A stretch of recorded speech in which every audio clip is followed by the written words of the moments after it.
Breve prólogo del autor de este video. Dietrich Bonhoeffer fue un pastor luterano que vivió en Alemania durante el ascenso del nacionalsocialismo. Fue uno de los opositores más acalorados contra las políticas de eugenesia del nuevo régimen.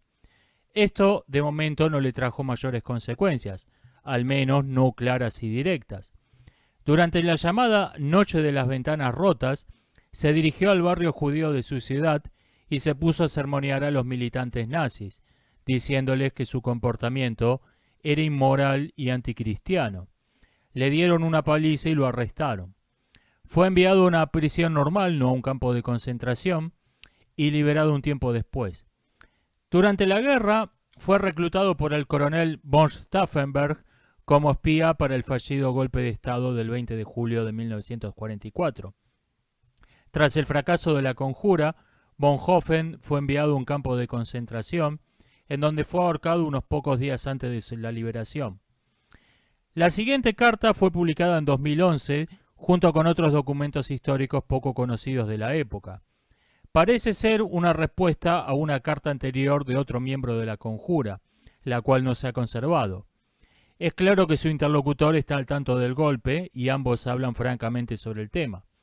Su interlocutor parece haber tenido algunas dudas sobre la moralidad de sus acciones, diciendo que la mayoría de los nacionalsocialistas no eran malvados, eran estúpidos, que habían sido manipulados por un demagogo, y que, para lograr su objetivo, ellos iban a tener que matar a muchos de esos estúpidos, no solo a los jerarcas del partido.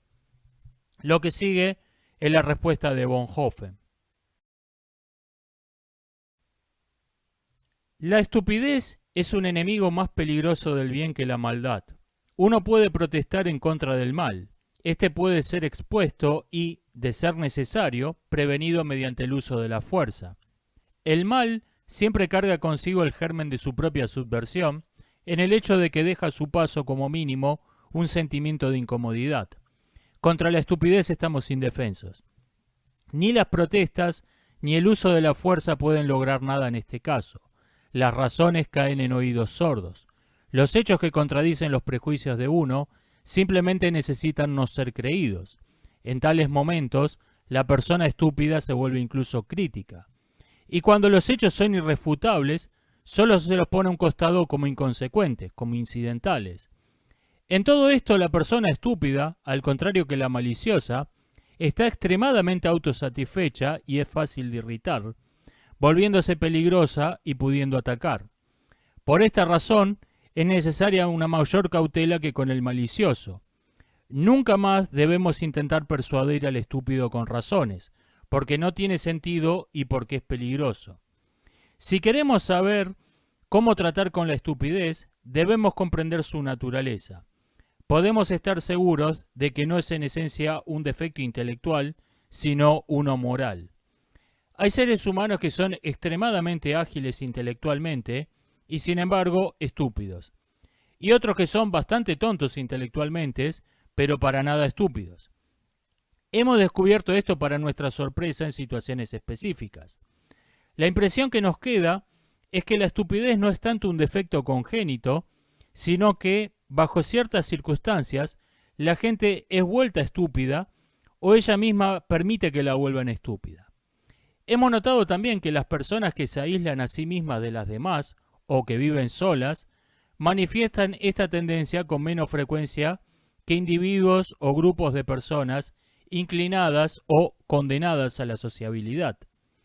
Por lo tanto, parece ser que la estupidez es quizás menos un problema psicológico que uno sociológico. Es una forma particular del impacto de las circunstancias históricas en los seres humanos, una adaptación psicológica a ciertas condiciones externas. Observándola más de cerca, se vuelve evidente que cada irrupción fuerte de poder en la esfera pública, sea de naturaleza política o religiosa, infecta a una larga porción de la humanidad con la estupidez. Esto parece ser incluso una virtual ley sociológica psicológica. El poder de uno requiere de la estupidez de otros. El proceso que vemos actuar aquí no es que una peculiar capacidad humana, por ejemplo, el intelecto, de repente se atrofie o falle.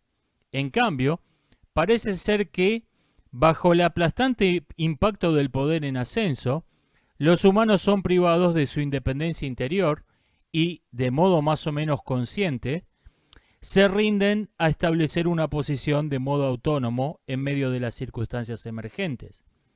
El hecho de que la persona estúpida es obstinada no debe cegarnos al hecho de que no es independiente. Conversando con él, uno siente que no está lidiando con la persona, sino con eslogans, palabras retóricas, y parece ser que éstas han tomado posesión de él.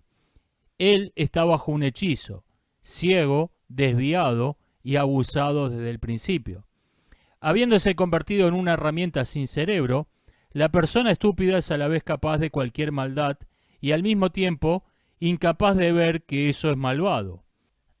Aquí acecha el peligro de un abuso diabólico, porque es esto lo que puede destruir de una vez por todas a los seres humanos.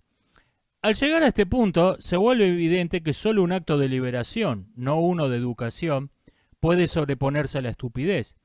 Acá debemos aceptar el hecho de que en la mayoría de los casos una genuina liberación interior solo se vuelve posible cuando una liberación externa la ha precedido. Hasta tanto, debemos abandonar todo intento de convencer a la persona estúpida.